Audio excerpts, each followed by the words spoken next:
Okay, we complete the different types of control system. For example, flow control system, pressure control system, temperature control, and level control system. Then next point is the air fuel ratio control system.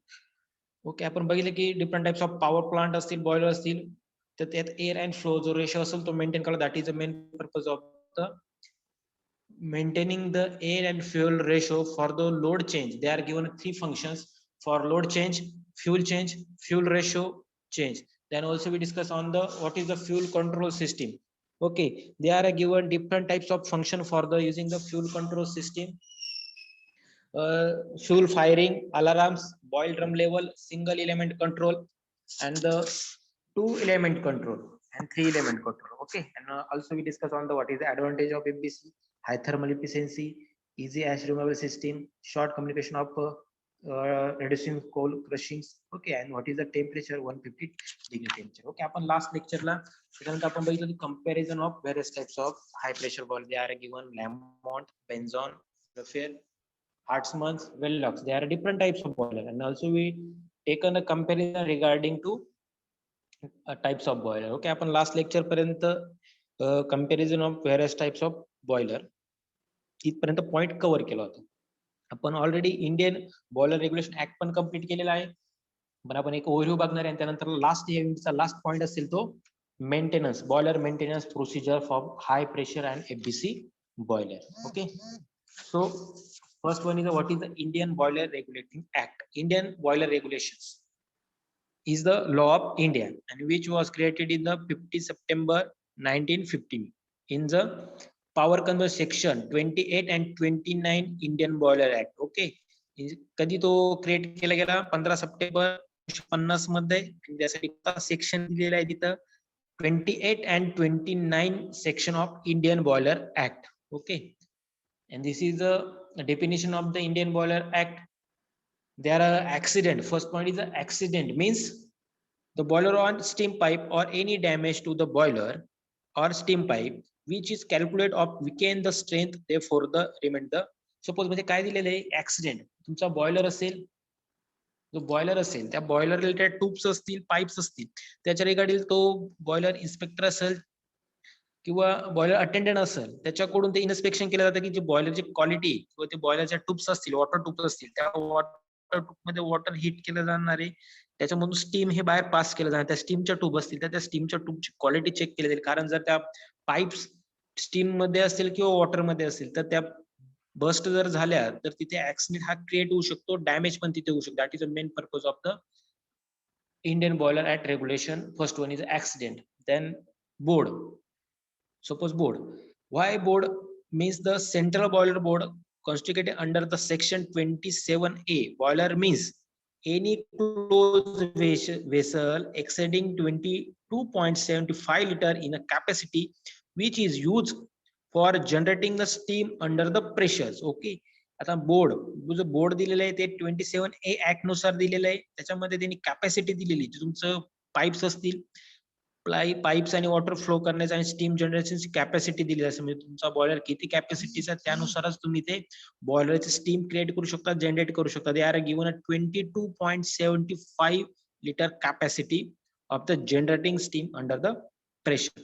म्हणजे त्यांनी capacity पण ते check करणार की बॉयलरची जे water tubes असेल ते flow किती असेल, ती स्टीम किती जनरेट करणार आहे, ते पण सर्व त्या अंडर चेक केलं जाईल. Then boiler any closed vessel they are given 22.75 capacity. Okay, then chief inspector and also deputy chief inspector, and inspector means respectively a person appointed to the chief inspector. A chief inspector under this act, म्हणजे act आपण केलेले 28 असेल, 29 असेल, 27A act असेल, त्यांच्या under जे chief inspector असेल किंवा डेप्युटी चीफ इन्स्पेक्टर म्हणजे जे बॉयलर इंजिनियर असतील, ऑथराइज गव्हर्नमेंट बॉयलर इंजिनियर असतील, त्यांना त्या ऍक्ट नुसार तिथे जे इन्स्पेक्शन असेल ते रिस्पेक्टिव्हली तिथे करणं गरजेचं असतं आणि त्या ऍक्ट नुसार ते इन्स्पेक्शन करत असतात. Now इकोमोनायझर. Ecomonizer means the any part of feed pipe that is wholly or particularly exposed to the action of few gases for the purpose.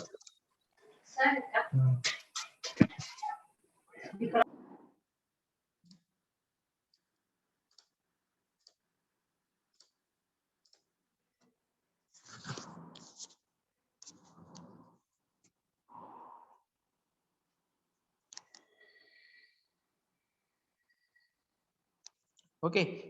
Next point is economiser. Economiser जे आपण provide केलेले आहे.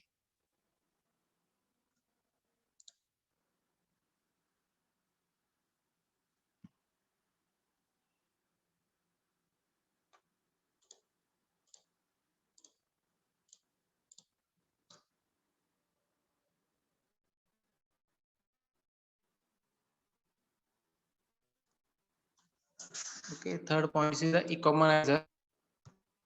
Economizer is the feed pipe only particularly exposed as the action of flue gases. आपण economizer बघितलं जे preheater असतात, जे unwanted gases combustion, suppose आपण एफबीसी बॉयलर बघितला. एफबीसी बॉयलर म्हणजे कंबशन चेंबर होतं, त्याच्यामध्ये आपण मिक्सचर करत होतो. कसलं mixture? Fluidise mixture means coal and other जे मिक्सचर होतं.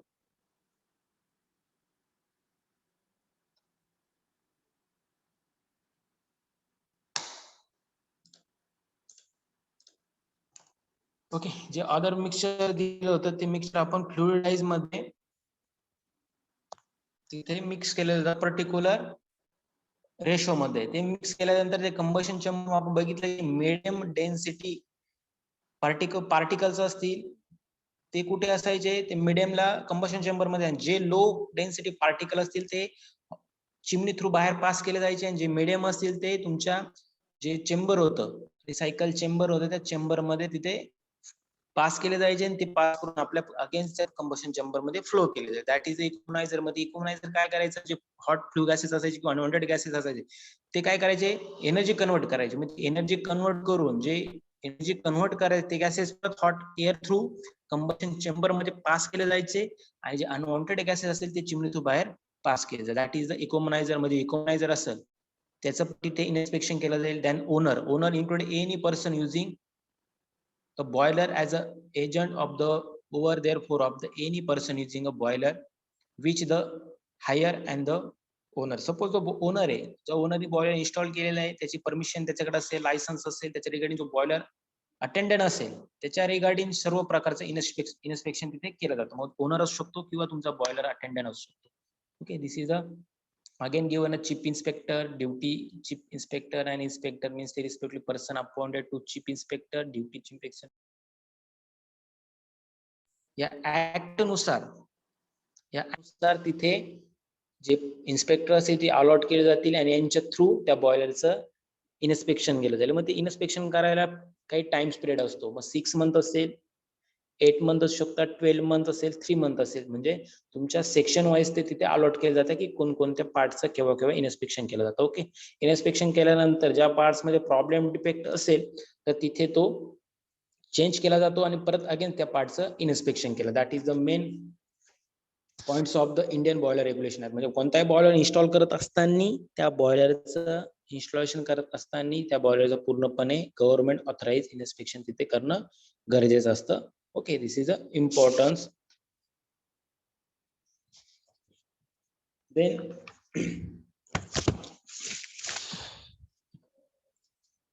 Next is a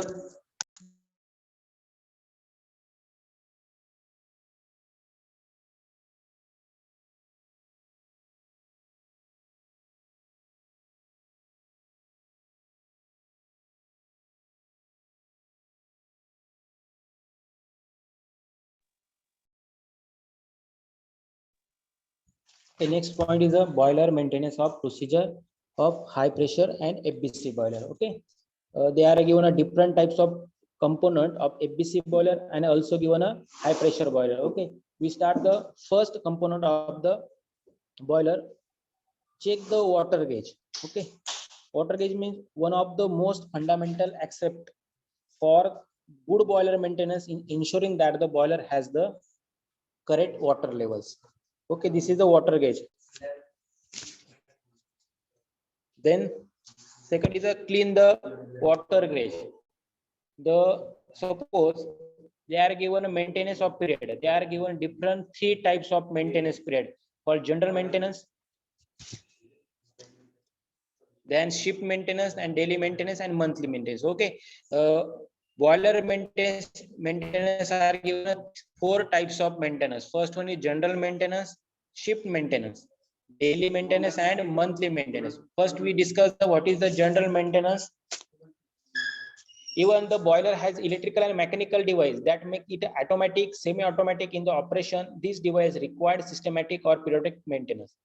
Okay, and then second point say, do not relieve the operation from responsibility, but rather free him from the certain repetitive, providing him the times to divide the unkeep and the maintenance. Suppose आपण बघितलं की types of maintenance, तर general maintenance दिलाय त्यांनी, second दिलाय shift maintenance दिलाय, daily maintenance आणि monthly maintenance. आता बॉयलर्स आहे, हाय प्रेशर बॉयलर्स आहे, तर त्याच्यामध्ये प्रत्येक पार्ट असेल, त्या पार्ट नुसार त्याचा बॉयलर असेल.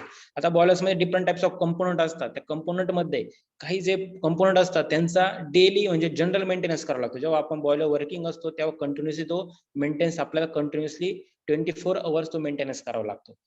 काही जे बॉयलरचे कंपोनंट असतात ते शिफ्ट वाईज मेंटेनन्स करावं लागतं. Checking the boiler water level. आता जे वॉटर लेवल आहे, जो वॉटर गेज आहे, तो आपल्याला कंटिन्युअसली शिफ्ट वाईज, सपोज का जे आप शुगर मिल असेल, शुगर मिल 3 शिफ्ट मध्ये वर्क करेल for the given 8 hours times, म्हणजे 8 आवर्स मध्ये first, second and third. Okay, असं 24 मध्ये 8 आवर्स मध्ये शिफ्ट डिवाइड केलेली असेल, तर प्रत्येक शिफ्ट चेंज करत असताना त्या बॉयलरची वॉटर लेवल ही चेक केली गेली पाहिजे, म्हणजे that is a maintenance of water level. Okay, then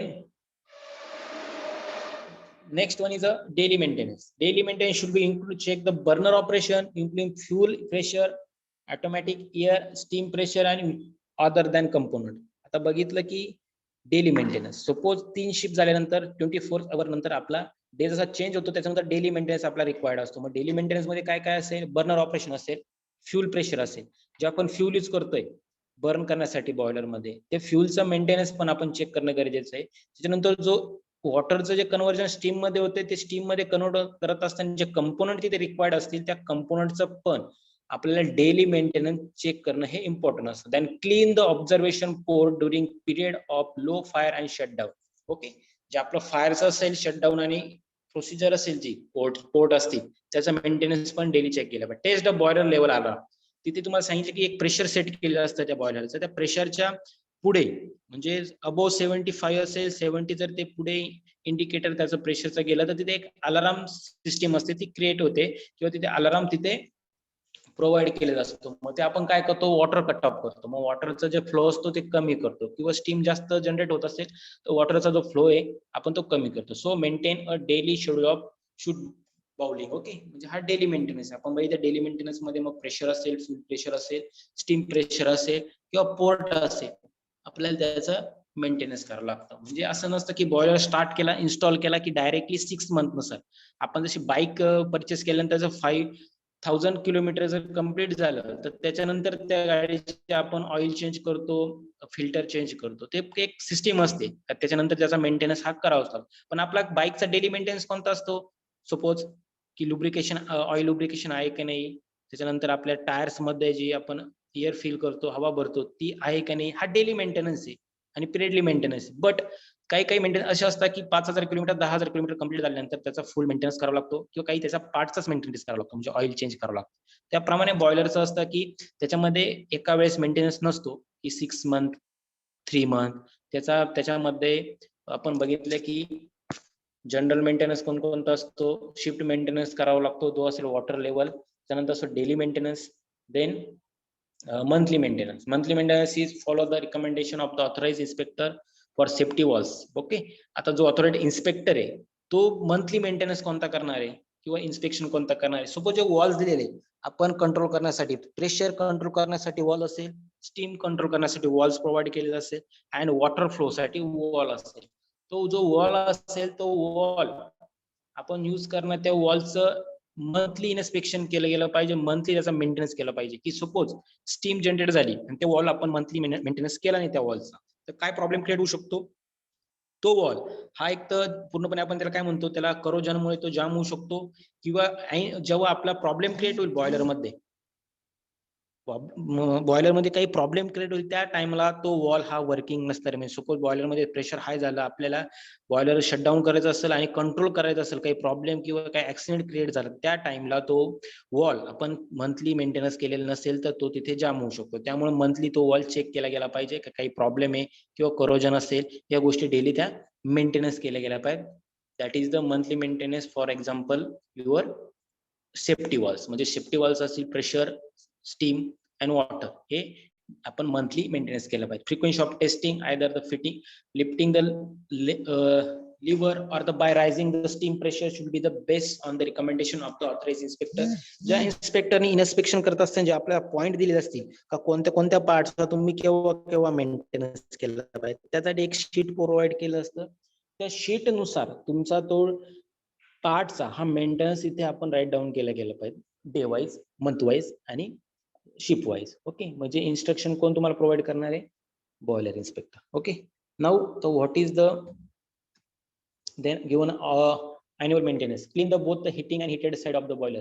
आता annual maintenance साठी आपण काय करतो, जो बॉयलर असतो त्या बॉयलरच्या ट्यूब्स असतील त्याला थर्मल कोटिंग असेल, जो आपण बर्नर असतो त्या बर्नर मधले जे आपले पार्ट्स असतील कंपोनंट असतील ते पूर्ण अॅन्युअल जेव्हा आपला बॉयलर हा बंद होईल त्यावेळेस आपण पूर्ण त्या वॉलचे जे हिटेड वॉल असतील म्हणजे आपण सपोज तिथे काही पोर्शन यूज करतो हिटिंग साठी, ते पोर्शन म्हणजे आपला ब्रिक्स यूज करतो, ज्या विटा यूज करतो ते आपण चेक केल्या गेला पाहिजे कुठे ब्रेक आहे किंवा नाही. That is the main maintenance for the boiler. Then the remove all man way and hand hole covers, जे पार्ट्स असतील कंपोनंट असतील पूर्ण त्या इन्स्पेक्शन केलाय. Also open all the bottom blow down and drain valves, मग सर्व पार्टचे, मग तुमचा जो एक्झॉस्ट असेल त्या एक्झॉस्टचा फॅन असेल त्या फॅनचा मेंटेनन्स सुद्धा रिक्वायर्ड असतो. ओके, म्हणजे या प्रकारचे मग सपोज वॉल्स असतील, सरफेस असेल, हिटिंग टू द चेंबर असेल, चेंबरचा मेंटेनन्स इम्पॉर्टंट आहे. तुमच्या वॉटर ट्यूब्स असतील, स्टीम टर्बाईनच्या ट्यूब्स असतील, या पूर्ण अॅन्युअली मेंटेनन्स त्याचा केला गेला पाहिजे. Okay, this is the maintenance of high pressure boiler.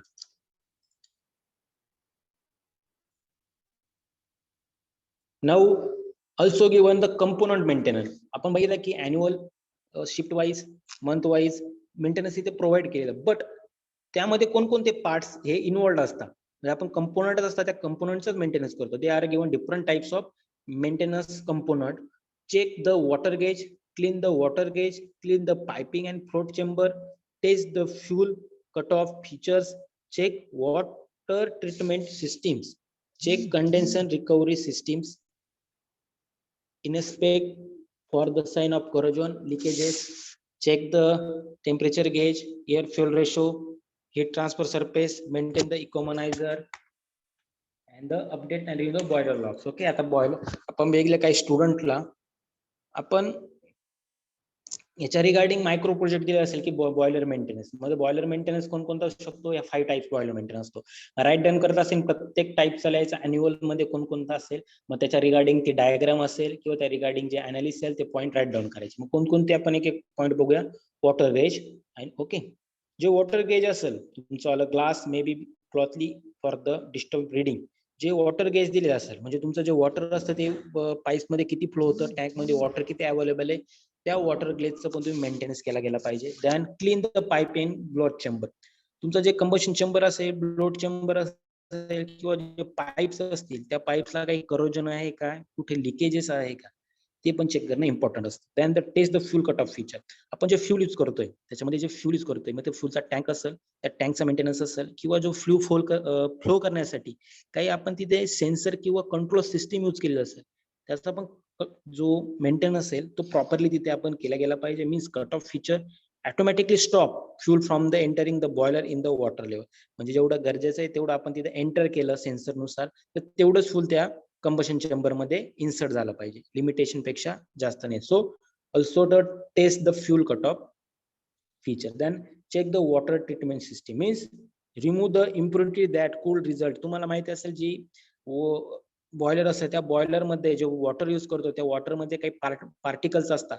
Okay, ते सबस्टन्स असतात ते रिमूव्ह करावं लागतं. मग आपण त्यासाठी यूज करतो फिल्ट्रेशन प्लांट यूज करतो. म्हणजे काही वॉटर असतं जे बॉयलर मध्ये आपण यूज करतो त्याच्यामध्ये काही आपण क्षार म्हणतो, त्याला जे पार्टिकल्स त्याला क्षार म्हणतो, ते क्षार पण रिमूव्ह केले जातात. म्हणजे सपोज बॉयलर मध्ये वॉटर फ्लो करत असताना ते बॉयलर साठी आधी एक वॉटर फिल्टर यूज केलं असतं. ते वॉटर काही लिमिटेशन मध्येच ते फिल्टर केलं जातं, पूर्णपणे न करता काही प्रमाणात ते फिल्टर केलं जातं. त्याच्यानंतर फिल्टर करून ते पुढे वॉटर ट्यूबला पुढे फ्लो केलं जातं. कोणी मला सांगू शकतं की वॉटर फिल्टर करून बॉयलर मध्ये का यूज केलं जातं? कारण ते वॉटर तुमच्या वॉटर ट्यूब मध्ये असणार आहे, का केलं जातं? Yes anyone?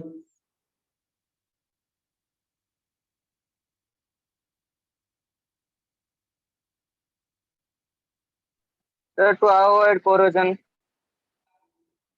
यस, वॉटर मध्ये काही पार्टिकल वॉटर मध्ये काही पार्टिकल्स असे असतात जे ट्यूब म्हणजे मेटलचे बनलेले असते ना, तर मेटलला हार्म करते. ते मेटल इरोजन होऊ शकतं, त्यामुळे ते फिल्टर करून त्याच्यातले ते पार्टिकल्स काढले जातात.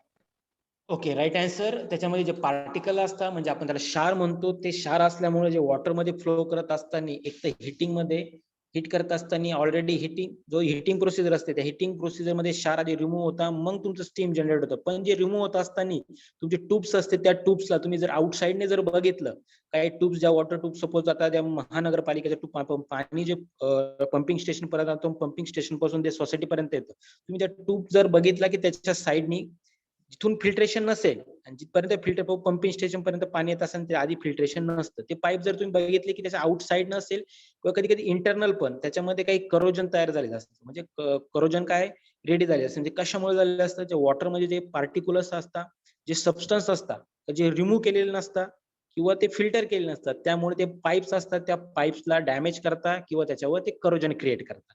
त्यामुळे आपण बॉयलरमध्ये ट्यूब्स असतात, त्या ट्यूब्सवर कोणत्याही प्रकारचं करोजन क्रिएट झालं नाही पाहिजे किंवा त्या बॉयलर करोजन क्रिएट झाल्यामुळे डॅमेज होऊन त्या लिकेज क्रिएट करू शकतात. त्यामुळे आपण ते वॉटर तिथे पास करत असताना ते वॉटर फिल्टर करून त्या ट्यूब्स मध्ये पास करत असतो. That is the main of the water treatment system to check the water treatment system. त्यामुळे आपण ती वॉटर ट्रीटमेंट जी सिस्टीम असते ती ऑलवेज चेक केली गेली पाहिजे.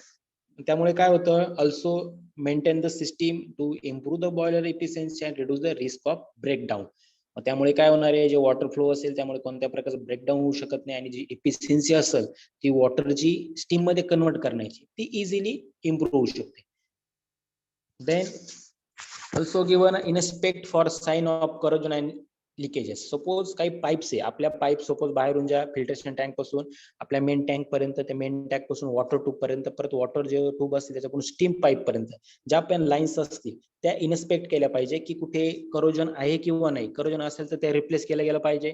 कुठे लिकेज, आपण बॉयलर स्टार्ट करण्याच्या आधी कुठे लिकेज आहे किंवा नाही, म्हणजे लिकेज असेल तर कुठे प्रॉब्लेम होऊ शकतो. एक तर तुमचं जे वॉटर असेल ते वॉटर लीक होऊ शकतं किंवा स्टीम पण लीक होऊ शकते.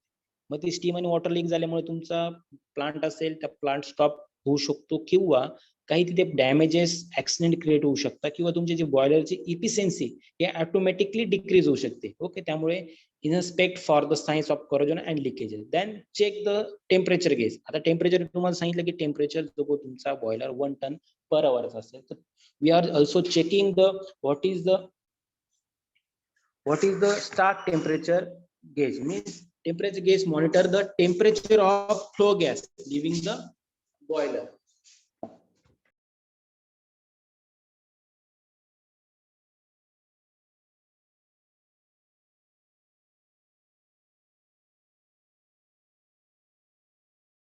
Next one is also given analyze the air fuel ratio. Already we know that what is the fluidization. Fluidization means mixture of two particles, means your fuel and again is your air. Okay, so air and fuel ratio of the oxygen to a fuel being burned during the combustion is important for the optimization boiler efficiency, and also too much heat may be expanded by the construct and too little air is used any incomplete fuel of burning. Okay, आपण बघितलं की fluidization means they are given two particles, fuel and air. आपण बघितलं की IC engine मध्ये जसं fuel आणि air ratio आपण जसा मेंटेन करतो, त्या रिगार्डिंग तो रेशो आपण बॉयलर मध्ये जे फ्यूल यूज करतो, आपण फ्यूल कोणतं यूज करतो, कोल बघितलं. ओके, एफपीसी बॉयलर मध्ये कोल यूज करतो. मग ते यूज करत असताना त्याचा जो पार्टिक्युलर्स असतात त्या मिक्सर रेशो असतो तो आपण मेंटेन केला पाहिजे. तो मेंटेन केल्यामुळे काय होतं, जे प्रेशर असेल ते प्रेशर पण मेंटेन केलं जातं. Okay, then the clean heat transfer surface means remove the soot and other buildup from the boiler heat transfer surface, ensure the efficient transfer between.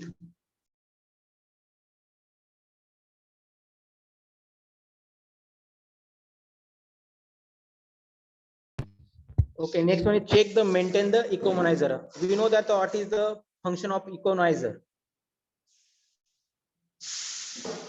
Okay, आपण बघितलं की कंबशन चेंबर मध्ये असेल, त्या कंबशन चेंबर मध्ये आपण कोल इन्सर्ट करतो, त्याला जे बेड असतात त्या बेड थ्रू आपण त्याला हॉट एअर प्रोव्हाइड करतो. ते बर्न झाले आपण बघितलं जी मीडियम डेन्सिटी वाले जे पार्टिक्युलर्स असतात ते आपल्या ज्या फिल्टर रिसायकल चेंबर असतात त्याच्यामध्ये आपण ते पास करतो.